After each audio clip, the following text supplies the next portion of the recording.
G'day, g'day, wherever you are watching in the universe. This is Mastering Music, Mastering Life, and thank you for joining us for another week. And so happy to have on a gentleman who I have a lot of love, a lot of respect for, and been wanting to have on the podcast for some time. And finally, we've managed to snare him in. He's got a new album coming out soon, so he'll tell us about that. He is an ambassador for Cole Clark Guitars, so we'll be talking about that. He's a movie buff, so we'll be talking a bit about movies. And he's you on tour at the moment, Lloyd? No, I'm just taking a breather before I head to Canada. Okay, he's going to be going to Canada very soon for you Canucks. So you please, so Mr. LLoyd Spiegel, welcome to Mastering Music, Mastering Life, and a delight to have you, my friend. What a strange situation this is, me looking at the room that I was in a couple of weeks ago from a different angle. Yeah, it's wonderful. It's good to see you, Tony. Yeah, mate. And a pleasure. And this is something we've been threatening each other to do for some time, and finally we've come through. So again, just good to have you on board. And so, mate, we've got a lot to get through. I guess for those of you who aren't aware of who you are, just give us a little rundown on you and getting into music, and we'll go from there, my friend. You know, I'm a blues guitar player that's the simplistic term, I suppose. That's the easiest way to put it. I'm a blues guitarist, but singer-songwriter, and I've been on the road now for 30 years. So I started traveling when I was 10, and kind of haven't stopped. So I guess I've had a unique and really fortunate take on the music business. So kind of, you know, watching it from a child and growing up to ensure that I skip over some of the things that I didn't like seeing as a kid, and always coming at it from that youthful energy. Try to maintain that feeling I had as a kid and pass that down to other musicians. It's a huge part of what I do. Yes, indeed. You're a hell of a blues player. You're not just a blues guitarist. You're a motherfucker, man. I reckon. I mean, Australia has been blessed with so many incredible guitar players over the years. You know, obviously I rate you, and I'm not pissing your pocket because I don't need a new best friend. But you know, in the blues, you know, Jeff Lang, and another great personal favourite of mine, and Shannon Bourne. I mean, you know, he's a badass. I mean, we have Australia has traditionally had a lot of wonderful blues, you know, or guitarists in general, but blues players certainly. So, so it's true, you know, and they're my favourite players in the world still to this day. And when I travel across the States or Europe or through Canada, I'm always, you know, I'm always talking about these incredible players I grew up either watching or playing with. Langy, as you mentioned, Jeff Atchison, Dutch Childers, those kinds of guys. Shannon and I are of the same age, and he'd be the single most frightening guitarist I've ever witnessed. And you know, I think part of it is that we all grow up in one of the harshest terrains to build a music career. You know, loud Australian bar rooms. You've really got to impress here, and you've really got to step up, and you've got to be that one step ahead of the audience. It's not one of those European situations where everybody stops and they shut the bar for the hour so you can perform. You kind of got to really win them over and get their view off the pool table onto you. And as a result, I think we've made some, for lack of a better term, some really powerful performers in that sense. Yeah, I think you've been touring for 30 years. I mean, touring is, I can't imagine a harder life than being on the road.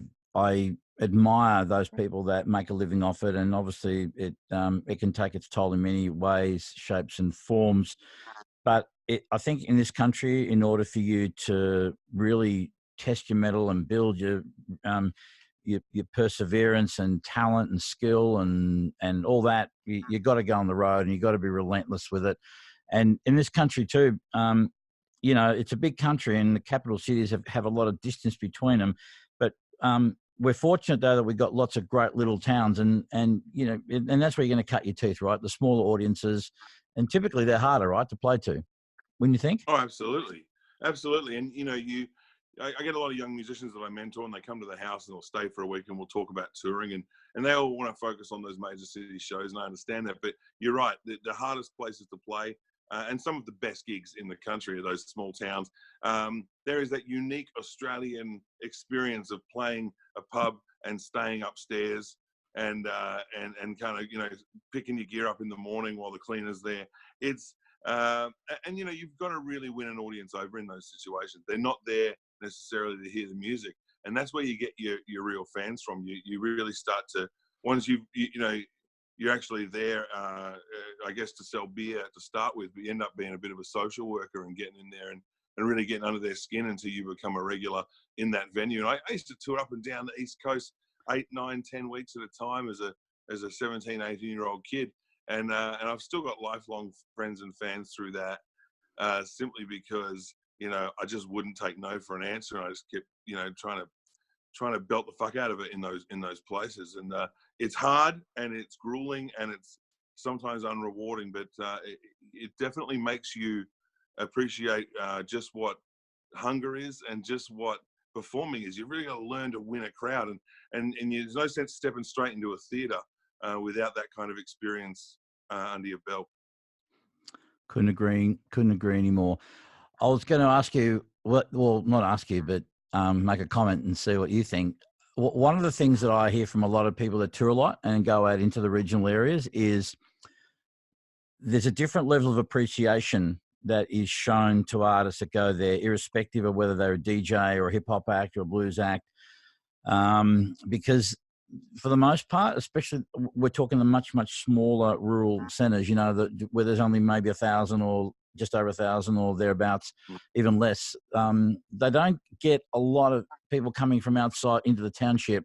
And so when the novelty comes in, something new, they make an event of it, they make an effort, they come along, they enjoy themselves, you know, and even if they're not necessarily into it, they still, what I've been told by most people is that they make an effort. Has that been your experience too?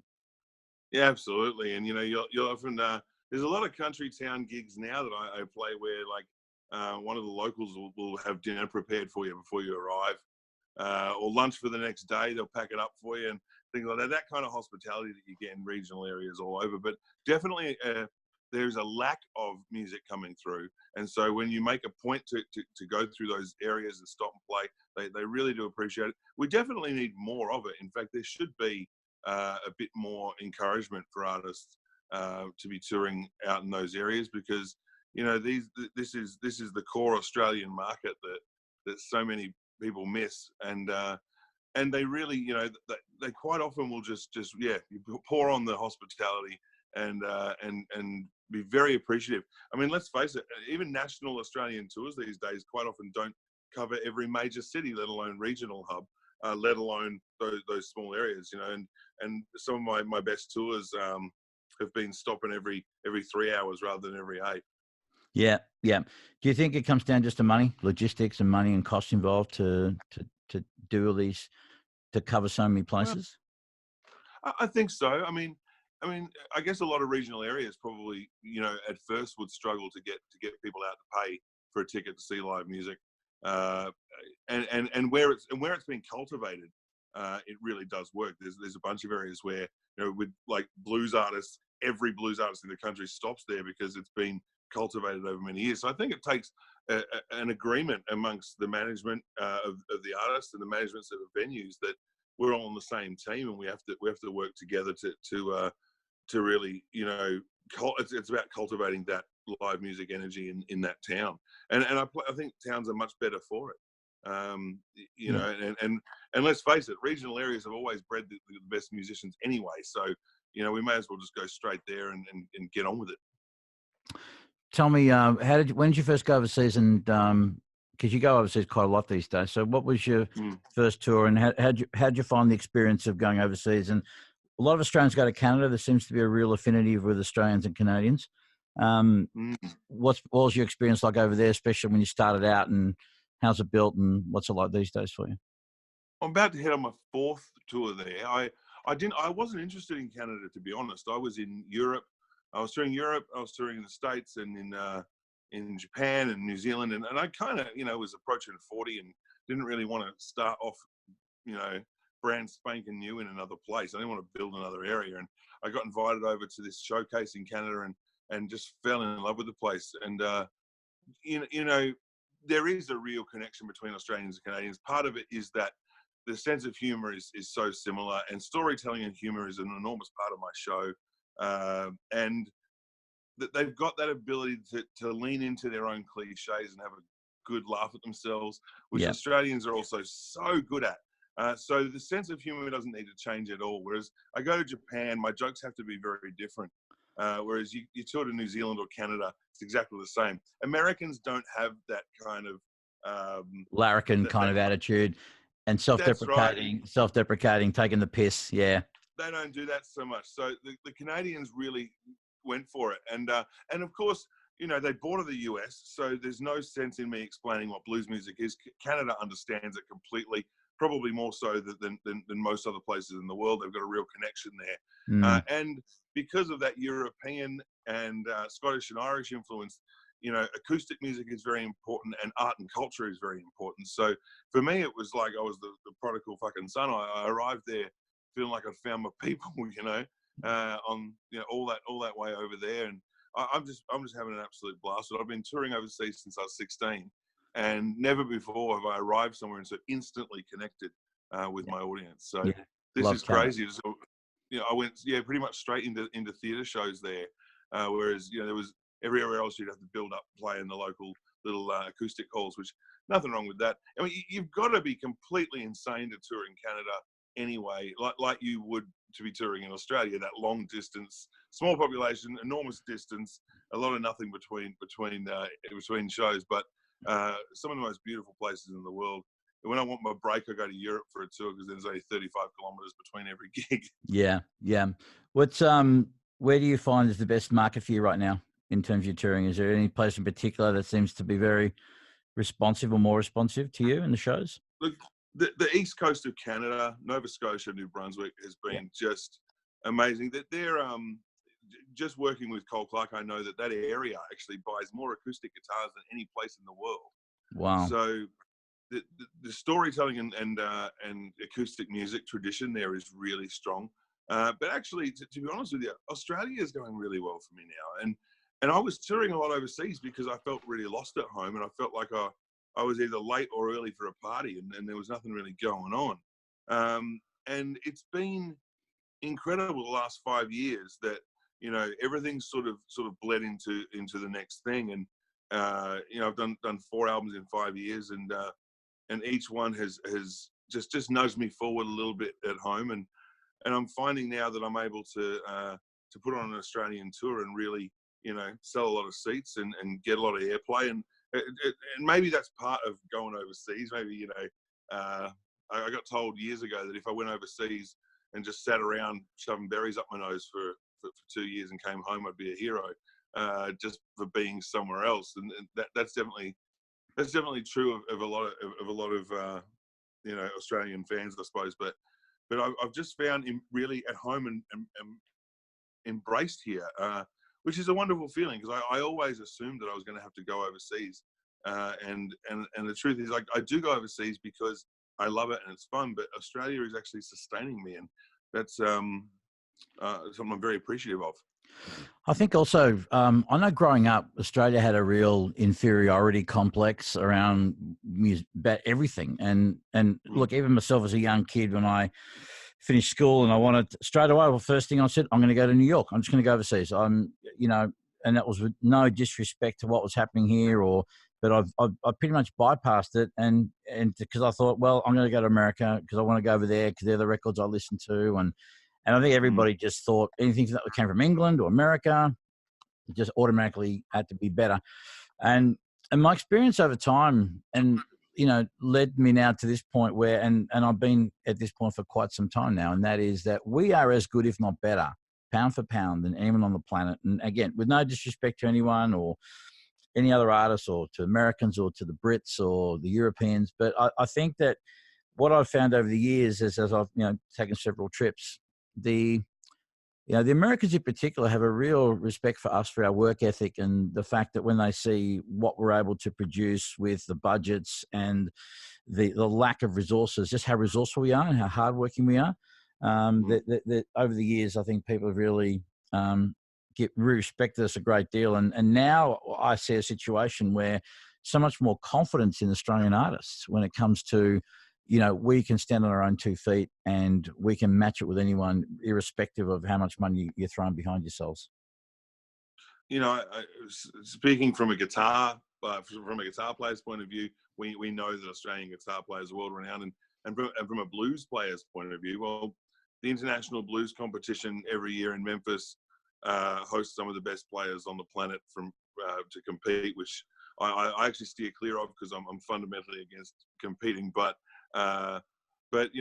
Melbourne has had a large number of winners and finalists, and at any one time there are 10 or 15 of us traveling through the States on tour, and there's a real respect there. And I think a lot of that does come down to our work ethic. I think we're actually really fortunate. We used to, as a blues community, we used to feel like we were disadvantaged because we weren't from America, because we weren't from where it was born. But the truth is, getting Robert Johnson and Eric Clapton at the same time has been a blessing for us, because we get to chew it up and spit it out and call it something else without being bound too much by the bloodline of it and bound to the traditions of it. We've really been able to create our own sound, and that whole kind of roots music movement where all those minorities join forces and intermingle as a style and as a business, we've been able to sort of nudge our way into the mainstream a little bit. And so I actually think we're actually really lucky to come from a place where we get to rebirth it and call it our own to a degree. Yeah, I couldn't agree with you anymore. Interesting point you make about competitiveness and being in competitions and whatnot. And I tend to agree with you. I think even sometimes in mastering, you get these forums that say, "Hey, let's all master a track and see which one's the best," and they can be interesting. I think if you're a young up and comer and nobody knows you want to enter, I think that it can be a great experience to kind of see where you sit, if you know what I mean. Even though music is subjective and everyone's unique and has their own style, and no two people can be matched perfectly and to be quantified.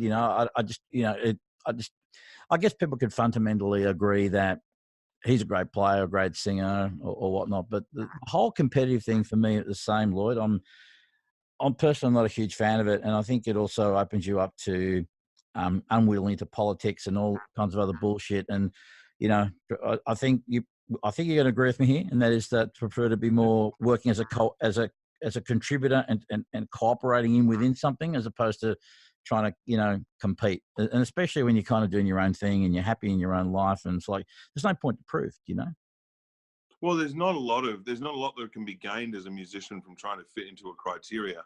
A list that's in front of a judge who's only a judge there because he knows somebody organising the event.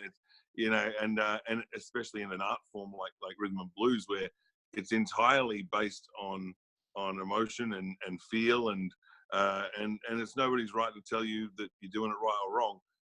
And it can be actually damaging, I think, for those young artists that do enter those things. It's been great for some of them, but I certainly know that it damages others. And also, whatever happened to just enjoying the trip, Yeah. and taking those steps and building a solid foundation under yourself, so that if you do fall back a notch, it's not the end of the world.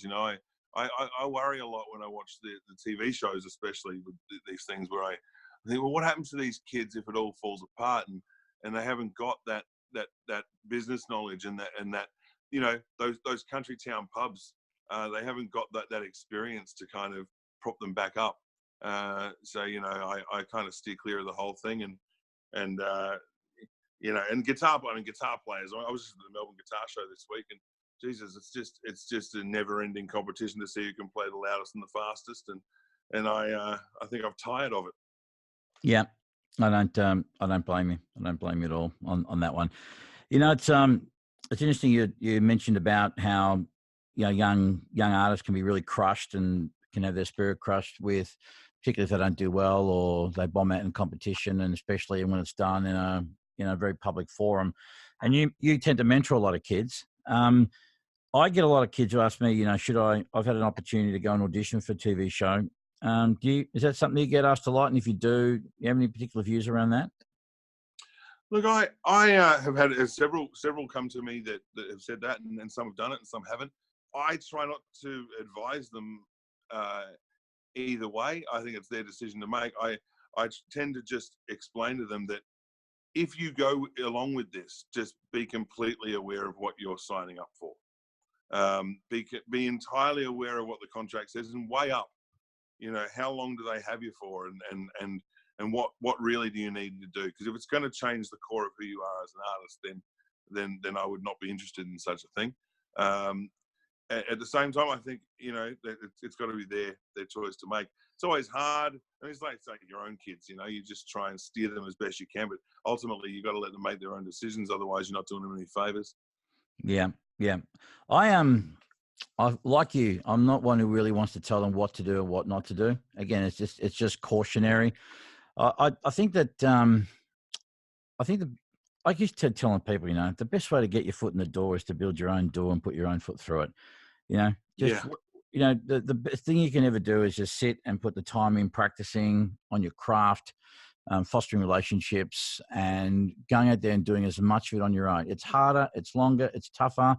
There's more potential pitfalls, there's more hurdles, but as you talk about, the trip, it's a lot more satisfying. You do things more on your terms, and as an artist, it's a hard life, and it's a gutsy decision to want to go out there and be a full-time artist. And you don't go in there for money. You don't go in there for, because you're going to make a fuck ton of cash. If you do, that's all great, and it's a wonderful byproduct. But if you're going to be doing something that is not based around money, you may as well be bloody enjoying it. You know what I mean? Yeah, absolutely. And that journey, every part of it is so much fun. And I mean, even the bad shit can be really fun. And when I see guys trying to jump the queue, I think, well, good luck to you. But this has been a blast for me. And if it all ended tomorrow, I won't feel like I got to the place I want to be, because I'm not sure that even exists. But I'll be able to look behind me and know I've probably done a lot more with my life at 40 than many people do in 80. Simply because I've made a point to say yes, and I've made a point to take a step forward when need be, and keep pushing. A friend of mine asked me recently, how do you become a blues legend? And unfortunately, the answer is just don't stop doing it. Yeah. Right? Eventually, everyone falls off the perch. And if you just keep doing it, that gives you legend status. Whether or not that's smart or it's a little bit crazy, I'm not sure. But I like to look back and go, Jesus, I could stop tomorrow and I'd be pretty happy that I've had some wonderful experiences and really enjoyed it, and maybe inspired some others to chase their goals at the same time. Yeah, I think it's probably the wrong question to ask. How do you become a legend? Because again, who did? Titles are bestowed upon you. It's not the sort of thing that you can go out there. I mean, if you can carry it and pull it off and say, "Hey, I'm a legend," and do it in a certain way that isn't can you arrogant. do that? Who can do that? I mean, B.B. King could walk around and probably say that, but he didn't. But he didn't. That's exactly right. And that's part of what makes them the quote unquote legend. It's the people who I've met, and no doubt you have, who work at the highest echelon, aren't doing what they're doing because they're driven by, it's not egocentric. Yes, there is the personal satisfaction of doing what you love, but there's something always bigger and beyond them. They're in service. It's ethnocentric. In some places it may be world-centric, and some people may see that as like, oh, that's a bit grandiose. But I think if you don't have something bigger than yourself, a vision bigger than you, and you're doing something that's more than just for you, success will elude you, and you'll have one nail, one nail through your foot on the floor, and you're going around in circles. So I occasionally get out how to become a rock star. So you're asking the wrong question, mate. You don't become a rock star by doing this and this. You do this and this first, and then you might become a rock star, and other people will be giving you that title. That's right. You don't know until everyone else knows, I guess. The funny thing. But even then, man, I don't know about you, but do you find that when people put all these lovely compliments on you, I still struggle accepting compliments, and I'm better at it, but I still find that it's like, stop. Just you know, I don't know how to take it, especially because you get that there's this uniquely Australian fan who will always, they'll compliment you and see how great they think you are, and you'll say thank you, and you'll say thank you honestly, and you really mean it, but they go, nah, you don't understand, nah. And I go, well, I fucking do, and I appreciate it. But there's only so many times you can say thank you. I tell you, that whole thing is, you've got to step outside of yourself, because it's not really you that they're thanking. It's whatever that artist is, or that performer is, or whatever you might call it. And you always like to think that you're one in the same, but you're not. It's two different things. I was 19 and I got asked to sign my first guitar. Somebody wanted me to sign a guitar. This kid, he would have been 10, and I flat out refused to do it. And I didn't want to wreck his guitar, And on the way home, my old man said, "Why didn't you sign that kid's guitar?" I said, "Well, because what? Because I'm nobody." And my father said, "Who the fuck are you to ruin that for him?" Yeah. And I've thought about that a lot. It's so regardless of what it's quite often we shy away from those compliments because of our own opinions on ourselves, which, as you know, as any kind of creative, it's usually a pretty shit view of yourself.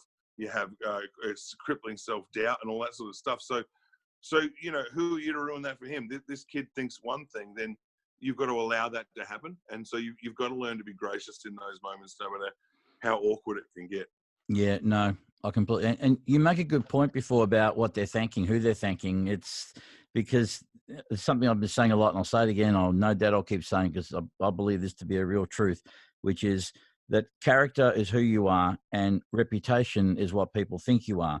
And so people come to you and only can know you from the perception. Now, of course, people go out on social media and they share a lot about themselves, and people can, again, based on their perception, will connect the dots somehow. Some people it's a veneer, some people it's very real, but nonetheless, it's still the narrative that they tell themselves. And so, and you'd like to think that the perception of your reputation is in line with your character, as much as we're all flawed and fuck up and make mistakes. And God knows I'm the fucking champion of it. I've got 2 PhDs in hindsight. I'm still going at it, but it's a good point, and I think it's important that not just as artists and creatives, but I think all of us to just remind ourselves that we're a myriad of different things, and for the most part, we're all wearing different hats, veneers, and masks during the day, and myself included, man. I mean, I don't even know if any of us know who our true fucking self is. Apparently, that's the journey. Try and know thyself, as they say. Yeah, that's exactly right, and it's an interesting thing when others actually who don't know you as a like personally can quite often give you a little bit of insight into yourself just through what they feel of your reputation. I mean, you hear sometimes, I've seen it on Facebook, oh, he's a great player, or I really like his stuff, and I met him the other night. He's a really nice guy. Well, most people are. Right? Most people are decent people. So the fact that they've made that connection, it makes me laugh, because it's like this. It's almost like because they've put you on a pedestal, it's expected that you might not be nice, or they're worried that you might not be nice, or something like that. But the truth is, most people are, and the ultimate goal in music is to have a link in the chain somewhere, and that doesn't necessarily mean through your own playing. It just means through, your connection to your entire scene and what you bring to the table. Were there any people in your career so far that you've wanted to meet and had that feeling of the fear of wanting to approach them or connect with them somehow? I was probably a little scared of you the first time I met you, Tony. Fuck off. I might have been a little scared. Well, because you're one of those names that everyone had heard. Oh, you've got to go this guy. You got to go there. You got to go see Jack the Bear. And I guess and you are every bit the gentleman that people think you are. I should stress that to your viewers / listeners. No, thanks, mate. There's a queue outside of people with different opinion. Trust me, the halo I'm sure there's plenty of skid marks in there, my friend. Trust me. Sure. But anyway, I've never had anything but delightful encounters with you. No, I No, think thanks, that mate. most of the people I've met, I mean, you know, the blues scene is full of guys who had like a couple of hits in the '70s, who have ended up back in the blues scene where they grew up, and so they've kind of got no ego about it. They're just really thrilled to make music and to do it for a really long time. I don't. There's only been a couple of the old blues legends in America that I met and kind of thought, oh, what a shame! You've just ruined my childhood. But the truth is that most of those people BB King is the one that pops to mind first, where you do worry because you've really had this image of this godlike blues musician who was not, he was a god to the other gods, and to rock stars he was still a god. And so when you speak with Mr. King, he was exactly everything that you would possibly imagine he would be, and so much more. He'd speak to you like an equal and as a musician, and so that encouraged me a great deal. And he always had a lot of time. I mean, he was a man well into his 80s who was still backstage at 2:00 in the morning signing stuff for kids. Yeah, no one could have given more to his career than him. I'll never forget the one and only time I ever got to see him play and meet him, and not because it was just an inadvertent thing, but I was working as a doorman at the club called the Copa in Toronto, and he came and did a tour. It was 88 or 89. Anyway, it was around that time. And of course there was his band, the full band with the full entourage, and they're all wearing their lovely piped, very cheesy sort of suits and whatnot. But it was the full show, and what got me, and I don't know whether this was part of the show or this is part of blues tradition, but the one thing that I found interesting was after he played, and mind you, what a performance it was. I mean, as I said, I was on the door, I'd be going in, going out. But at the end of the show, and it was a long show, it went for about 3 or so hours, there was no fucking around. And at the end, there was this guy, he was almost like an MC. He was a short guy. He looked a bit like Cab Calloway. And there he was on the side, and he was saying, "Ladies and gentlemen, Mr. B.B. King," and everyone's clapping, for a while, and then he must have said about 10 times, right? And that's all he did. He came in, he introduced him, and at the end it was just, "Ladies and gentlemen, Mr. B.B. King," clap, clap, clap, shit. Anyway, so he came out and did an encore, but I thought that was interesting. This I don't know whether there's a guy that's a role, or whether that's part of the show, or whether that's something. Yeah, I think it's kind of tradition with guys like that. It's kind of tradition to have that. I mean, rap artists now have hype guys, right? Yeah. So I think it's a similar kind of thing. I mean, I know exactly the guy you're talking about. In fact, when I last saw James Brown, there was a guy who came out to introduce the guy who'd come out to introduce James Brown. one step further. It was just awesome. He came out, the band was playing, and then he introduced the guy who came out to introduce James Brown, because the guy who introduces James Brown has been introducing him for so long that he now gets his own introduction. Yeah. That kind of thing, it's all part of that showmanship. I mean, these were guys who had nothing, and then all of a sudden and this is why those cats always dress so impeccably, and the show is always so professional. They're refusing to be judged on anything but their talent, and what an immense talent it was. But that showmanship is kind of cool, and I actually try and bring that into my shows a little bit, not so much with introductions, but to make an entrance. To give people a show. It's got to be a concert. You want your intro music, you want your lighting guy there. I mean, there are some shows I would prefer to show up without a sound engineer than show up without my lighting guy. Right. Because the house guy probably knows the house system pretty well, but I want my lighting guy there because he really needs to know the show. Yeah. There's just these little things that probably come from growing up watching those videotapes of the old blues performers just owning their shit and knowing I'll probably never be that cool, so I'm gonna have to do something here, because there's Freddie King and Albert Collins and those guys. I mean that was some serious cool, and they're who we're, I suppose, matching ourselves up against, and there's a whole lot that we might feel like we lack. Yeah. I one of the things I really like to look. I'm no expert when it comes to dick, but one thing I really liked about. Do you want to rephrase that? I'm not an expert. I'm an expert. To quote my friend, Finn Burrow Hanlon, I'm an expert at not being an expert. But Right. he, one thing I really loved about BB's playing was the understated and the tone. And again, I don't think I know anyone who can just, you're talking before about the loud and the fastest players at the guitar show. Well, wow, what a motherfucker you got to be and have confidence in your ability when you can sit and hold a note. You can just sit and sustain a note and produce so much feel it can make you fucking weep. And I've done it. I mean, I did. I was fucking mesmerized. One single note, Lloyd Spiegel, and I know. And yet, anyone can play a note, but Jesus Christ, like to like that. And to me, that was more impressive than being able to do to be able to play 40 million fucking notes a second. Yeah. That's true, and and with King, everyone knows his licks now. I mean, and I would sit as a child and learn BB King licks. I'd just listen to his record and play those licks, and I could plug Lucille in to his amplifier, play a BB King lick, and sound nothing like fucking BB King, because tone's in your fingers. And regardless of what guitar he was on, he could be on your $200 op shop guitar plugged into a Marshall stack and still sound exactly like BB King. There was just something he had that was tremendous. And I often, I'm a fast and frantic kind of guy, so I play a fast and frantic kind of guitar. I'd like to think that there's conviction in what I'm doing, and there's a purpose for each note, and I'm not doing any of it for the wankery of it.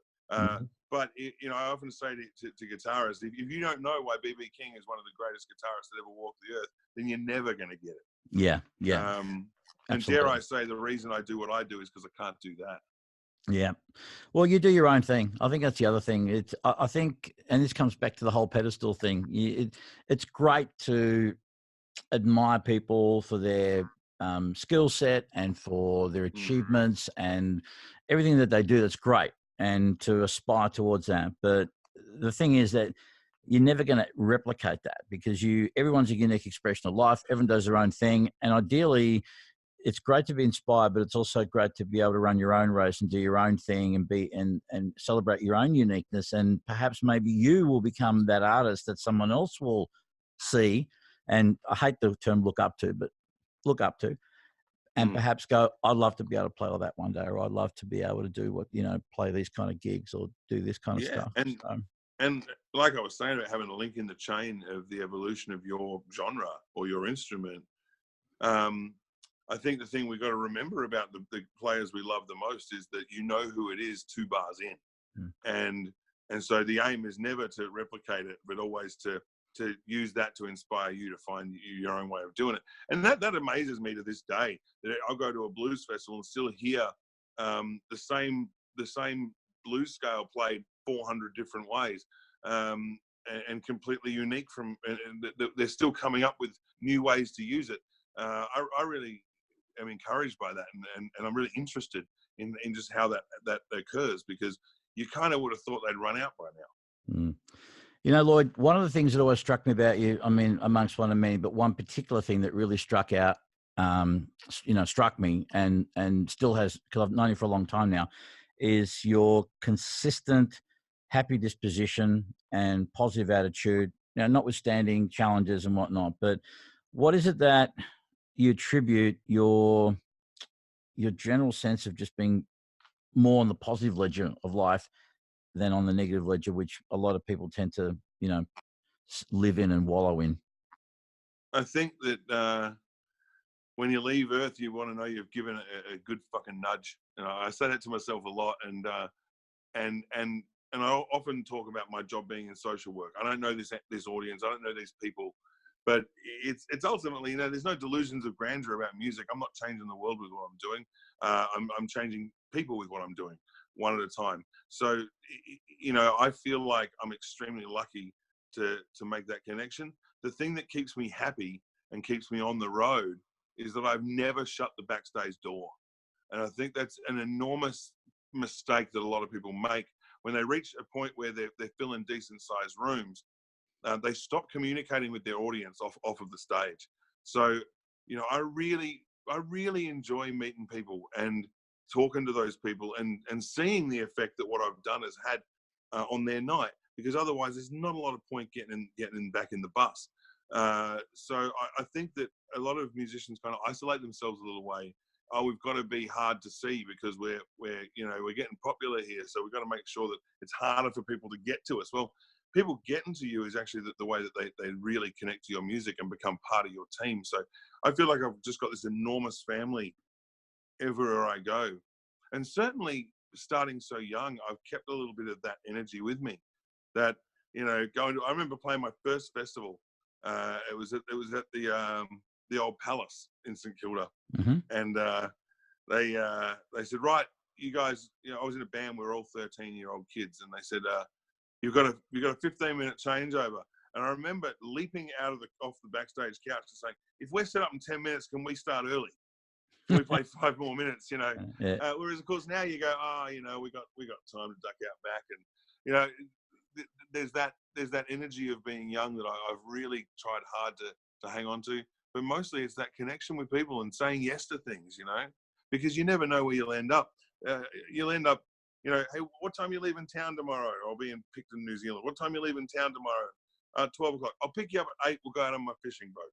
Or what are you doing after your show tonight in Paris? I got a set with my band at the Moulin Rouge. Do you want to come down and sit in? And all of a sudden you find yourself in these situations where you say, all I fucking did was play the guitar.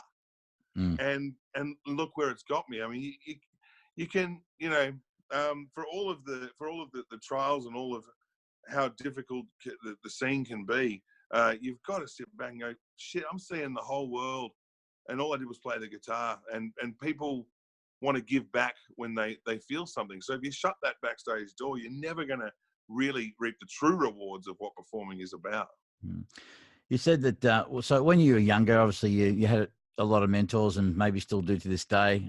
So who are the people in your life who probably were the most influential on you, whether it was personally or career-wise? And the mentoring side of things for you is it just a byproduct of what you do, or is it a formal thing that you do as well? And how do you enjoy the mentoring experience as being a mentor to others? Yeah, the older I get, the more I realize that my father was probably the number one mentor in both my career and in life. He is not a musician, but an enormous fan of blues music. And he sold his business and quit and sold his car and bought a van and drove me around the country for 8 years. Learned how to book gigs, learned how to run a PA system, although I'm pretty sure it was mostly crap sound. But he just put in because he believed it and believed in making your kids happy and successful, and did the same thing for my brother when my brother was in a heavy metal band. There wasn't any difference in that. Music wise, I was fortunate that Dutch Tilders was sort of heavily involved with a lot of young musicians, as was his mentee Jeff Atchison, who ended up mentoring me for many years. The guy who taught me the guitar was a fellow named Neil Farnell, a magical guitarist who's no longer with us. But I was fortunate. The whole scene kind of brought me in as a family, and I'd always be backstage getting a free guitar lesson. So I think that's a byproduct of my upbringing that I still do that for kids. But I remember being that age, and there's no book that tells you how to do this. You need artists to help you and push in the right direction. So I've kind of got this unofficial program where I've got a big house that I have with the guitar company, and it houses a whole lot of people. And so I invite these. Cole Clark Guitars. Cole Clark Guitar. Yep. Yeah, it's all right. We're allowed to push brands on here. Well, I don't even say there's pushing. I think that, listen, you're an ambassador, because I was going to get to that. I mean, you are an ambassador for Cole Clark, and in the context, and I had no idea about this is what they were doing, so I'm really fucking interested. So you were rudely speaking while I was interrupting. Go ahead. So look, I meet these kids at gigs, or they come to an open mic I might be hanging out at, and I'll just give them a card. And I'll say, come by the house, stay for a few days. Let's talk about the music business. And they all do the same thing, Tony. They all show up with their guitar cases ready to play, and we never pull the guitar out the case, because I always feel that the instrument is very much their journey. I'll show them some stuff here and there, but this is really about the business. How do you have a career in the business? Don't ask me how to be a rock star. I don't know, or I'd probably try to be one. I just, how do you have a career in the music business? How do you make it last? How do you really make a living? How do you budget for the tour? How do you get the gigs? And how do you present yourself in a professional manner? These are things that I figure, you know, the more kids out there who understand that, the better the scene is for everybody. It's not entirely selfless. I mean, look, you know, as you get older, you need to feed off the blood of the young a little bit, and their enthusiasm and their joy. You know, putting a kid on the road for the first time up to Sydney, and I did that a couple of times where I'd do a tour, and I'd reached a point where I was flying to the gigs because I was, you know, I had, you know, parent-teacher interviews and all that sort of stuff that happens along with having a family. So you'd put all your gear in your own car because this kid's got a shitty car that won't make it to Sydney. So you put him in your car with all of your gear, and you get him 5 gigs on the way to Sydney. Then you fly to Sydney, and he meets you at the airport with your car and all your gear. And he does the support in Sydney, which means he's got a ready-made audience. By the time he gets to Sydney, he's saying, that was fucking unreal, you know? Whereas, you know, upon my, you know, 4,000th drive to Sydney, I kind of get to the end of it and I'm a little ho-hum. So I think that, you know, there is definitely something I'm getting out of it as well. And that is that wonderful joy that can only come from those first few trips. No, I think so. And you're alluding to before the energy of youth. It creates this feedback loop, and there's no shortage of people I find who are willing and open to. And again, not because you or I have all the answers. I mean, I think that the best mentors are the people that predominantly listen, and as people speak outward, things come out, and then they just, oh shit, you know, when they hear themselves speak, and you might pull them up and say, oh, did you hear what you said then? And allow them to kind of work it out, not to sort of spit it out in here's the 10-step program to how to do things, or everything. And so, and I find again the irony of every time I teach, I learn, and kids are the most amazing teachers. They may not have the same life experience, but kids are living and working in the current culture. I learn so much about whether it's the language, their lingo, the things that matter. You know, just the things that as an older person, I would know unless I get to hear direct from, you know, this generation. And it's been it's such a joy for me to hang out with these kids and to see them succeed, because their success is mine. And again, you know, you're saying it's not selfless. Well, it is selfless in the fact that we don't do it because there's any personal gain, but just through that sharing and giving and listening and providing space, you receive so much more. And there's this wonderful thing that life rewards you in these ways that, for the most part, you just don't expect as well. And that's the other beautiful part of it. Well, I guess that, you know, like I said, we want that link in the chain, and that doesn't necessarily mean through my music. Maybe I just inspire or help someone who's the next guy, and who creates that link. So, you know, it is a great joy, and I laugh, and I have such a fun time with those people, and I love getting them on stage. It's all worth it to get them on stage right next to you to play a song that you wrote, and realize that this is a song that you've been kind of, you know, you don't really think so much of your own stuff after a while, but this kid, it's a real thrill for him to be up there because it's his favorite song or whatever it might be. You know, that kind of respect and that kind of friendship is really, really special. And I certainly know through my connection with Jeff Atchison and Dutch Tilders that, you know, and to this day, if I get on stage with any of those guys that mentored me as a kid, I still feel like a 10-year-old child getting up there for the first time. So, you know, it is a really joyous and fun thing to do. Yeah.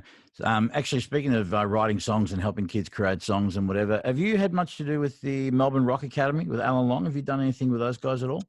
I haven't. I've heard nothing but good things. I mean, and I would like very much to be involved in a more official capacity somehow in mentoring. I've just never known how to make that move, but it's something I've just done naturally anyway. Yeah, no, I think that's, I don't even think it needs to be overly formalized either. I mean, I kind of do things a slightly more formal way, but you know, because I put myself out there as one.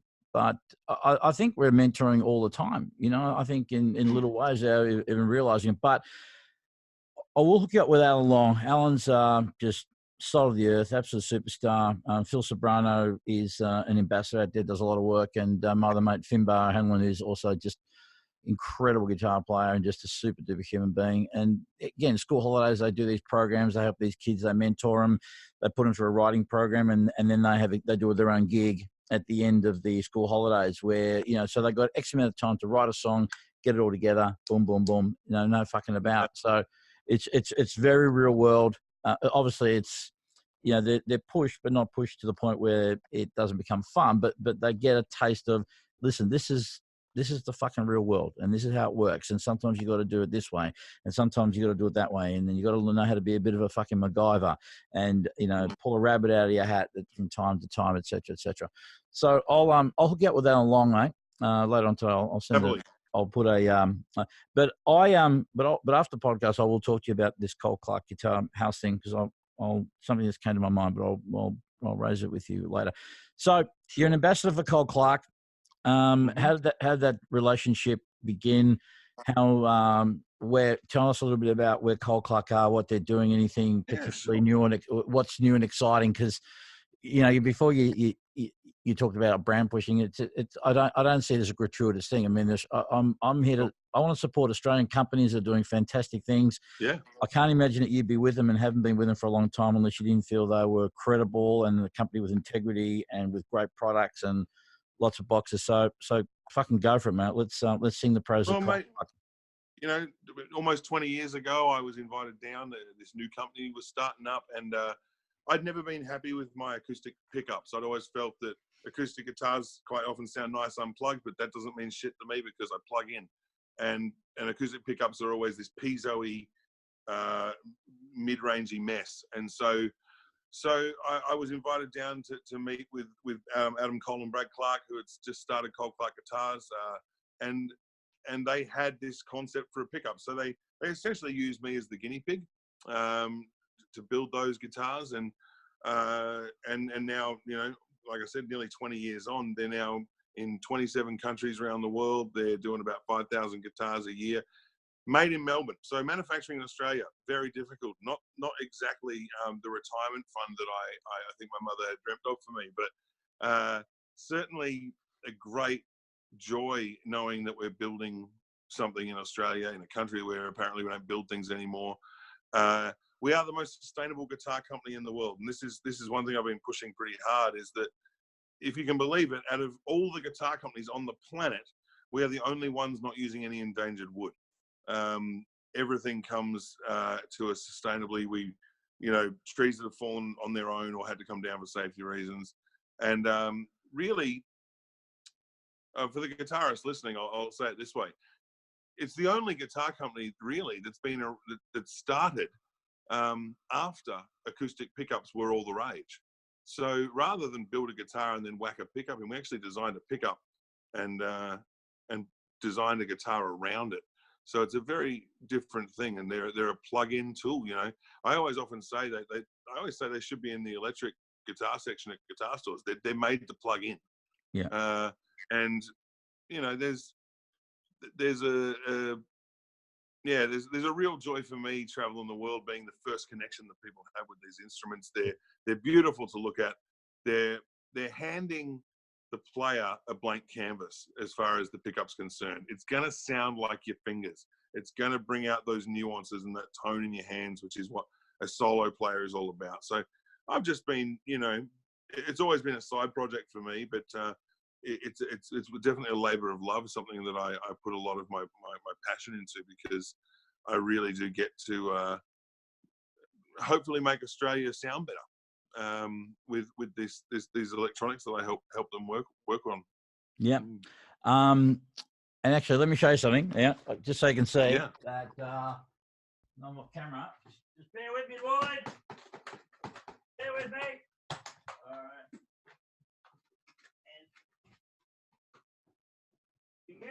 The thing is, you never know what he might bring back. That's the thing about Tony. You don't know what he might bring back. Do you remember this? Look at that. Yeah, I do remember that. And that's an old one now. That's quite dated. Come on, let me get my cans on, man, because I can't hear you. Go on. That's quite dated, that one now. I do remember handing you that guitar. You did. Yeah, one you bought one in for me and one in for Adam Dempsey. And I think that this was ladies and gentlemen, it's probably hard to tell, but this is a reject apparently. I'll be factory second. I can, well, sorry, a factory second. I stand corrected. but I don't know what makes this a second. I just anyway. I can tell you if you want, but it might ruin it for you. No. Well, tell me. I mean, I don't mind. I mean, hey. So in the cutaway, right? In the cutaway on the side there, you'll probably see that there's some sort of small mark running down it from when they did the side bend. There'll be one like just right there in the. I don't know why I'm pointing at it. This is insane. Just right there in the sharpest point. Yeah, the sharpest point. Yeah. Oh, right yeah. Around there. Okay. There'll be some kind of small mark there. It's called creasing. There's structurally nothing wrong with it, but because we were the new kids in town, we didn't. Most companies would then paint that guitar. That would be coloured, but we didn't do any coloured guitars back then. So we thought, we'll just we'll buy them for our mates and distribute them about. I should actually get you to sign it. I know it's not your signature guitar, but I'll have to next time you come in. But I reckon you're ready for an upgrade. Actually, they've got a whole new pickup system in there in those these days. Well, they're all cut differently now, and it's a very different guitar these days. The internal carving's changed and all that sort of stuff. But I still like the old ones. I still play the old ones on stage for the most part. Well, I treasure this guitar, mate, because it's the first guitar that anyone's ever bought me. So seriously. So it's my absolute pleasure. No, that's very nice, mate. So I thought that was just for a little bit of nostalgia. And your guitar collection is quite intense, isn't it? It's reasonable. I don't know. I always, every time I'm in there, it's the first thing I do is just head straight over for the guitars. Awesome. As you know, my skills within mastering are limited, and I know very little. I just trust Adam completely. So I wander over and pluck away at the guitars. Well, I'm the first person to put his hand up and admit, because the big mistake people make when they walk in here and they see that collection, they go, "Oh, you're a guitar player." I said, "No, I'm not. I'm a collector. I'm the first person that'll put his hand up. I can barely put 3 chords together, and I know that might be more than some. But I have them out. Some of us make a good living out of 3 chords, Tony. Yeah, indeed. But it's for me. I want them to be played. I want them to be enjoyed. They're all original vintage guitars. I jokingly call them my superannuation fund, but I think that's something that my kids can take care of after I'm. It won't matter to me then because I'm not going to take them with me, but I'll let them decide as to what they want to do. But I'd love to think. A Starcaster there from memory. Yeah, I got a 76 Starcaster. 70. Actually, I got a 73. What's the Gibson? I'll bring that little one pickup thing. No. Hang on, that's a little 2 pickup. Hang on. Yeah. Hang on a second. It's E. Oh shit! Hang on a second. Hang on, I'll bring him out. Hang on. Sure. This bloke here. Oh yeah. Oh my. Right. Oh my, what a stunner. Now I'll tell you a great story about this. Hang on a sec. Okay. So all right. So that's a 73, right? All rich. I bought it off a plumber. He was a plumber around the time of the GSC. Okay. We went out and bought this guitar for him, and you could tell that this was driven by his wife. This guy had been in a blues band, a blues covers band, had that guitar from day one, brand spanking new, not changed at all other than maybe the strings. And the sadness in his face, you could just tell he was a guy probably in his 60s, and I think the GSC hit him hard, and so you could see that he was put up to having to sell everything that he had that his missus thought was superfluous. And there was like an old Fender Twin reverb and other bits and bobs. Anyway, I bought the guitar off him, and when I left, the guy who I was with, I said, I just feel really shit about this. I feel really fucking awful about it. So I rang the guy back later, or the next day, and I said, "Hey, man, that was really painful for you, wasn't it?" And he said, "Yeah, you got no idea." So I just said to him, "Look, I'm obviously not as attached to this guitar as you are. I'm just a collector. I'll tell you what. Between you and me, I said, I'll hang on to this guitar, and when you get into a situation where you're a bit more flush, call me, and I'll sell it back to you for whatever I paid for it." Yep. So anyway, as it turned out, I didn't get that call, but I did find out quite a few years later that he did pass away, which didn't surprise me. I mean, I think that he's the thing that gave so much joy in life, which is, now this is a blues covers band that he played with his buddies for like 25 plus years, and they just did a regular gig, and that was his thing. Yep. And sadly, his wife, obviously they had financial needs, but to see this happen to him, it was so sad. And then to find out later that he died of a heart attack, and just he was an unhealthy dude anyway. But still, I'm sure that being that rug that was pulled out from under his feet and took away that part of him, which was so intrinsic within him, that was part of his, a big part of his identity, just fucked him in the end. And I was really, really, really upset when I heard that news. So anyway. Well, it's amazing how connected we can get to those instruments and the memories that they've brought on. I mean, I've got a 71 Les Paul Deluxe it's really the only guitar that I truly love, and it's part of the family. And I only get it out probably once or twice a year because I don't play the guitar so much, but there's a great joy. I mean, I've had that thing since I was 11 years old, and I couldn't lift it when I first got it, solid mahogany. My mum used to have to put it up on stage for me on my lap, and I couldn't leave the stage till she took it off my lap. It was like Thor's hammer. Yeah. But I still, it's still at the front of my guitar collection. It remains the only guitar I don't think I could part ways with under any circumstance. I dare say. And again, maybe the grandkids will sell it or whatever, but geez, I hope they don't.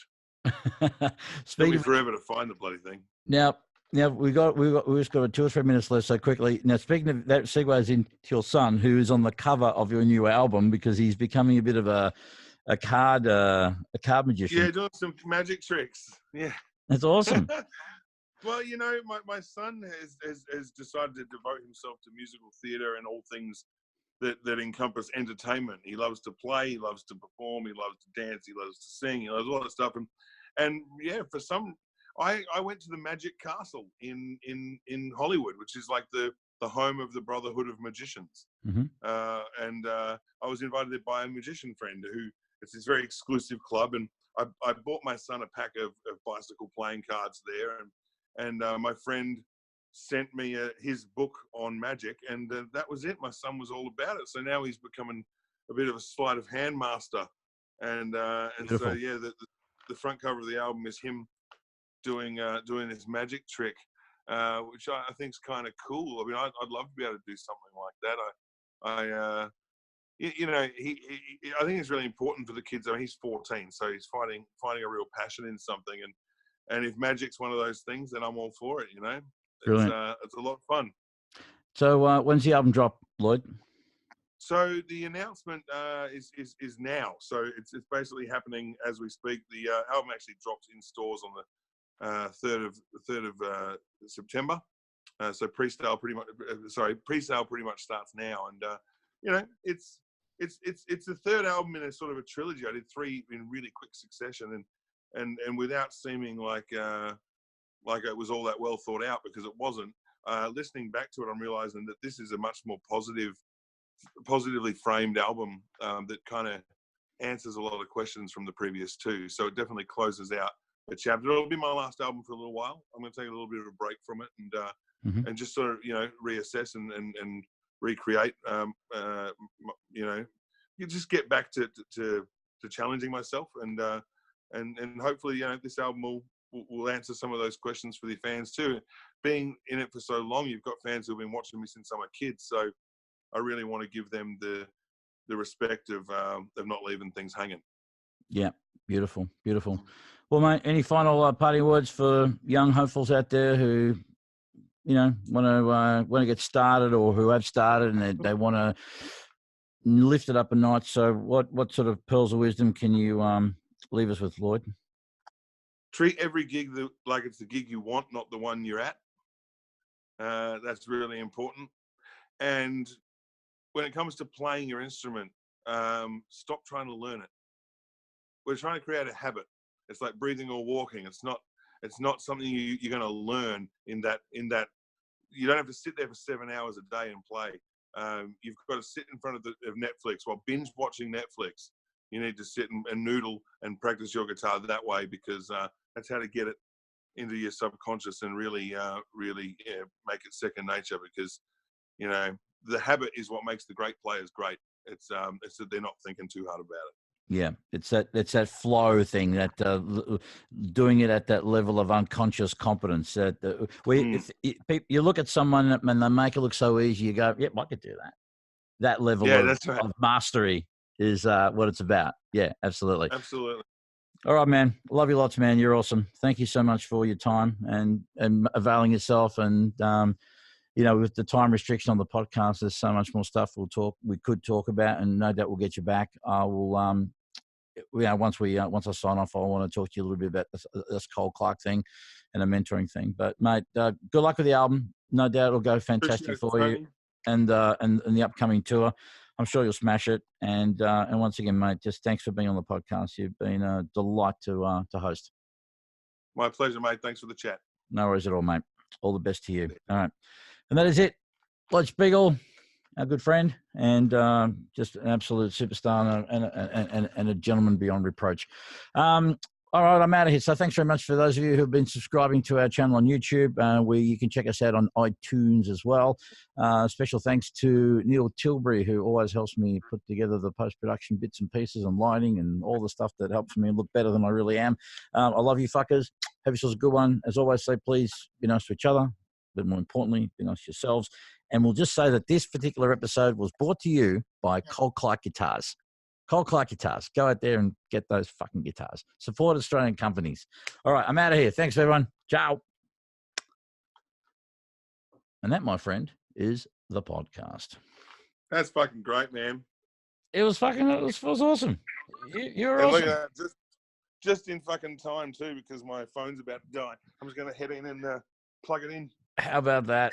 And, and while I got you, I'm going to do a little, hang on, I'm going to do a little filmy thing, because for I'll take off the do not disturb. Do this and and hang on. I'm gonna go to camera, and I'm gonna go to square. I'm gonna do this, and podcasting with Mr. LLoyd Spiegel.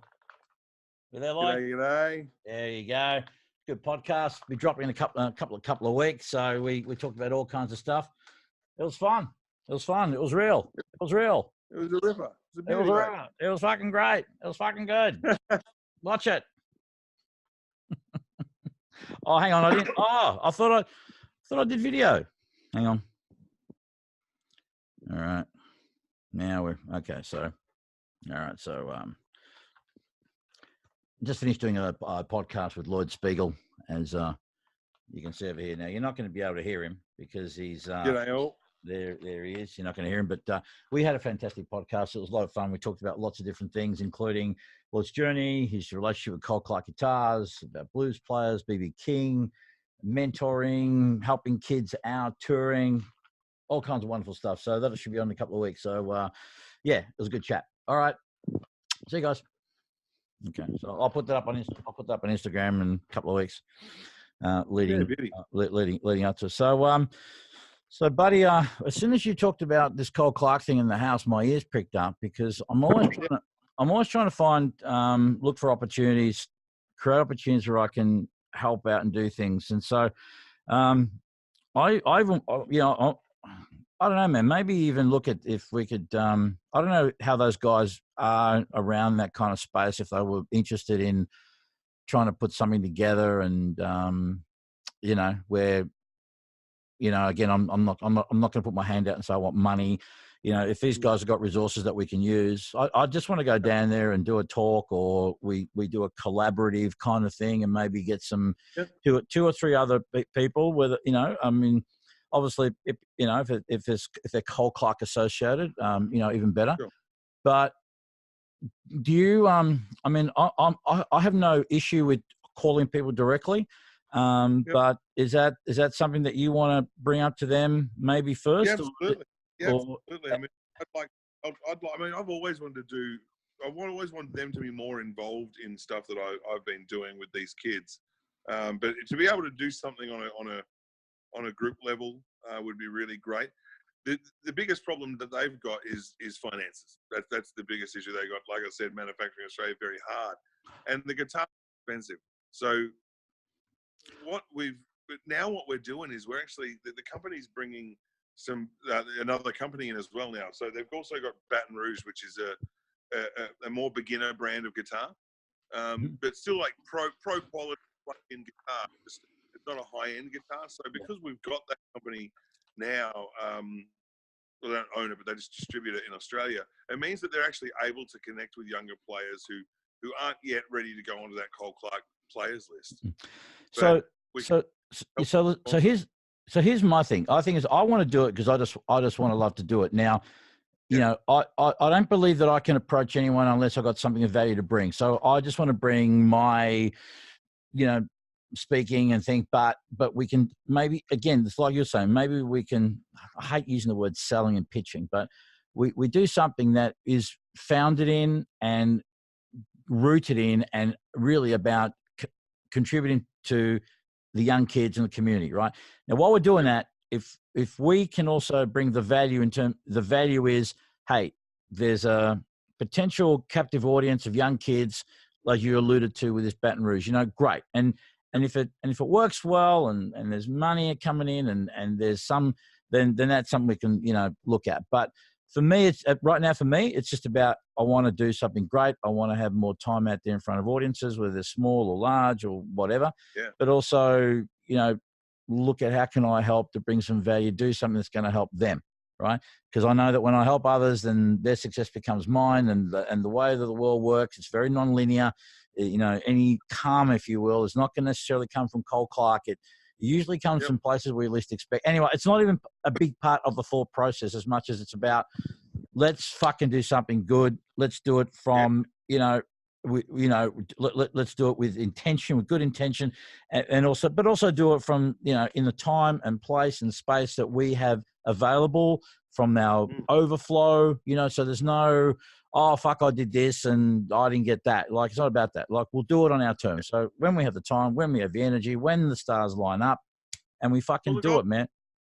I'll be in there tomorrow, and I'll with the CEO, and I'll have a talk to him and say, because I know that they're keen. It's just a matter of what they can bring to the table. But I mean, even if we're able to host some events at the factory as part of, you know, you have a factory tour, and then we have a talk, and we discuss the industry.